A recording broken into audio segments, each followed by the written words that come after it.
Some weeks ago, I suppose, Venerable Children invited people to share about the influences, cultural influences on their life, on their generation, to help us understand each other.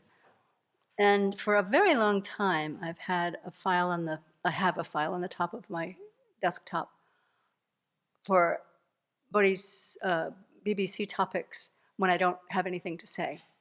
So today, I looked in my file and I saw that I have been wanting actually for a long time to talk about Johnny Appleseed and the influence Johnny Appleseed had on my very early mind formation and how that relates to the Dharma. So I didn't go look for it because I just, it was too late, but I know I have a photograph of myself, I guess about 1.5, because with that little bow-legged stand of a kid who's just standing for the first time, right? So, and I have like no shirt and just little shorts. So it must have been summer. And I'm gripping my favorite toy, which was a plastic Johnny Appleseed. I had chewed on it. I had carried this toy. At the point that it is in the photo, I remember distinctly because his little arm was like this, that it started to split kind of early on in my ownership of this Johnny Appleseed toy. So I'd had it for a long time. And I carried that little plastic. I mean, we're talking plastic. There was nothing cuddly about this thing. But I loved Johnny Appleseed. And probably most of you haven't even heard of him.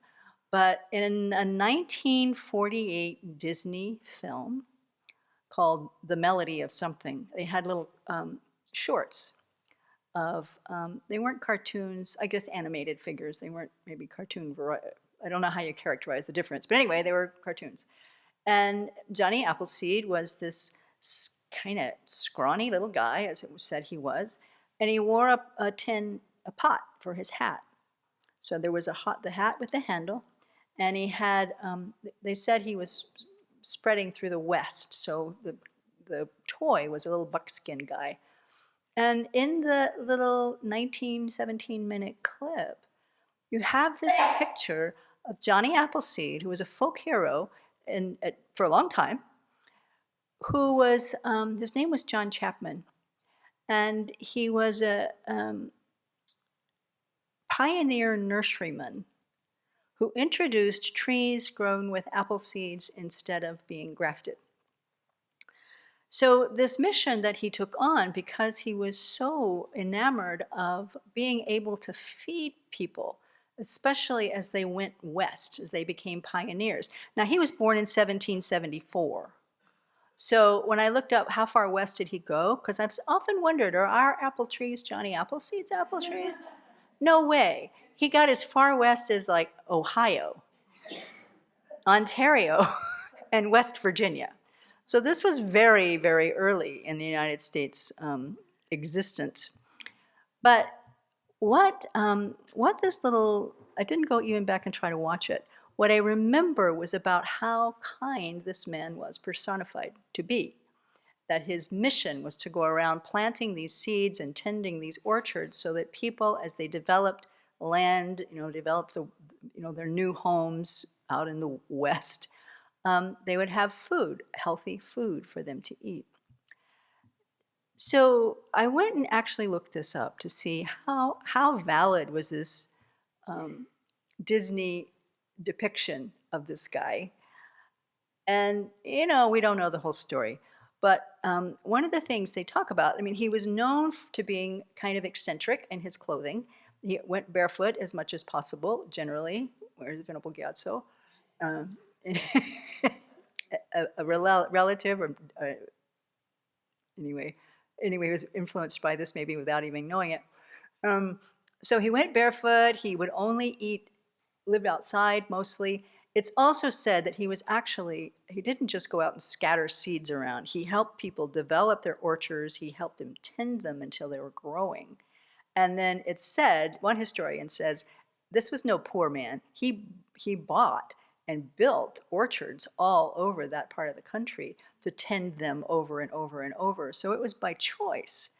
that he was running around wearing pauper's clothing to be very, very humble man.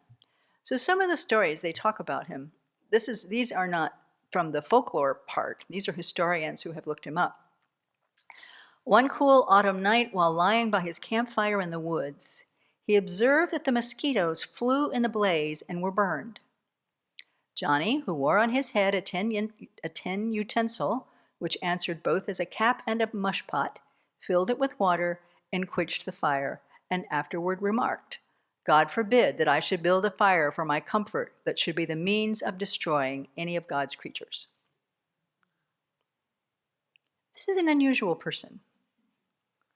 Another time, he allegedly made a campfire in a snowstorm at the end of a hollow log, in which he intended to pass the night. But he found it occupied by a bear and cubs. So he removed his fire to the other end and slept on the snow in the open air rather than disturb the bear.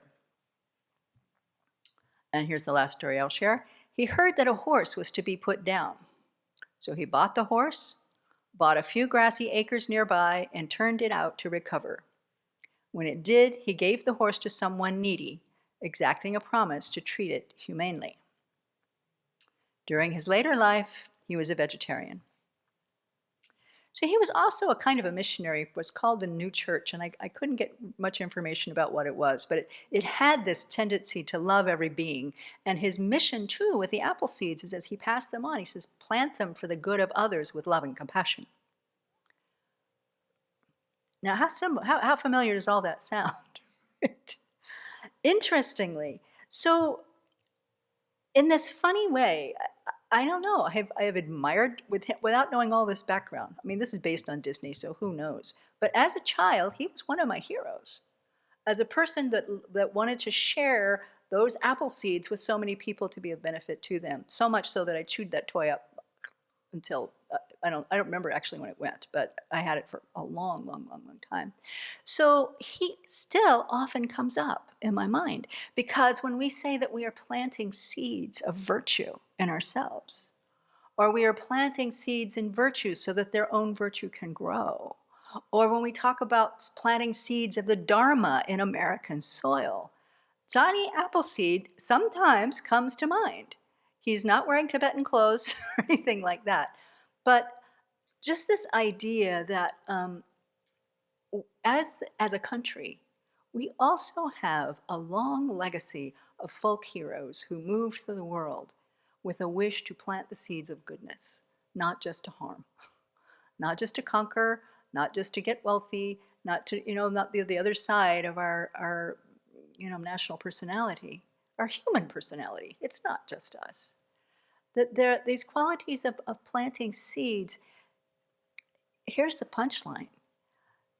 Trees that Johnny Appleseed planted between 1774 and 1845, and he probably didn't start as a baby, are still, their grafts or their progeny are still growing in those parts of the United States. That's been 400 years? I don't know, long time. So to think about the seeds we're planting, they're not apple trees. We have a lot of apple trees, interestingly enough,